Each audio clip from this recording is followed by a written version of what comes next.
5 തവണ ലോകകപ്പിൽ മുത്തമിട്ട കാനറിപ്പട കഴിഞ്ഞ പിന്നീട് ഏറ്റവും അധികം തവണ ഫിഫയുടെ ലോക കിരീടത്തിൽ മുത്തം ചാർത്തിയ ഒരേയൊരു ടീമേ ഉള്ളൂ, സാക്ഷാൽ ജർമ്മനി.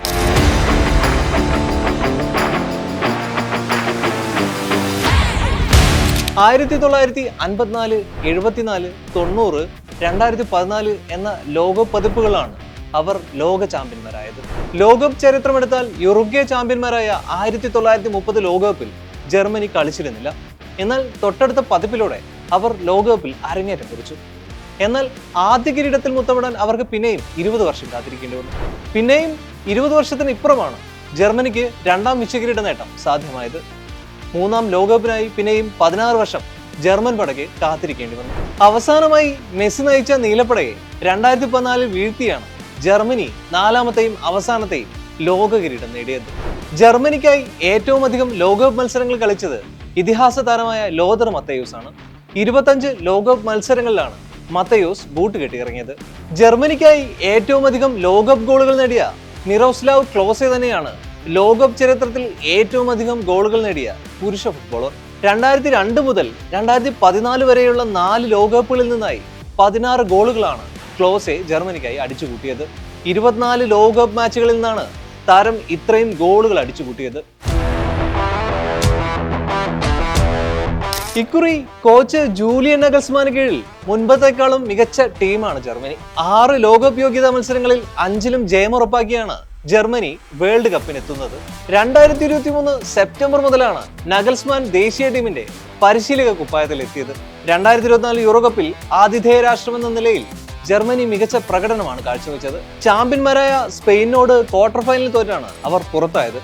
എങ്കിലും ഈ ലോകകപ്പിനെത്തുമ്പോൾ കൂടുതൽ ഒത്തിണക്കം പ്രകടിപ്പിക്കുന്ന ഏറെ ശുഭാപ്തി വിശ്വാസമുള്ള ഒരു ടീമായാണ് ജർമ്മനിയെ വിശേഷിപ്പിക്കാനാവുക. പരിചയസമ്പത്തും യുവത്വവും സമ്മേളിക്കുന്ന 26 അംഗ സ്ക്വാഡാണ് ഇക്കുറി ലോകകപ്പിൽ കളിക്കുന്നത്.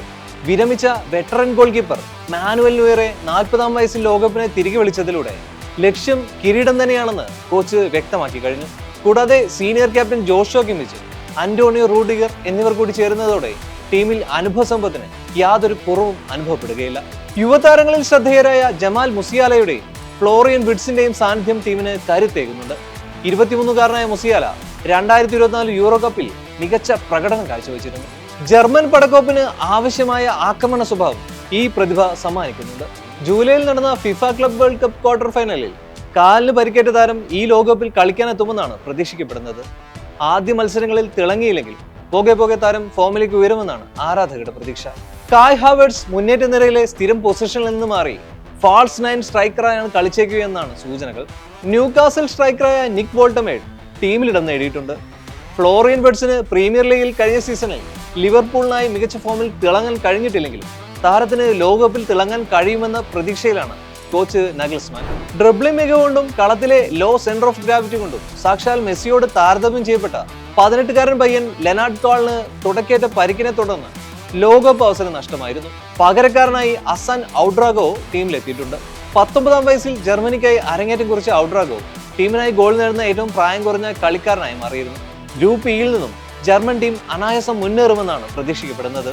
ഇക്വഡോർ, ക്യുറാക്കോവോ, ഐവറി കോസ്റ്റ് എന്നീ ടീമുകളിൽ നിന്ന് കാര്യമായ വെല്ലുവിളികൾ ഉണ്ടാകില്ലെന്ന പ്രതീക്ഷയിലാണ് ജർമ്മൻ കോച്ചും ആരാധകരും.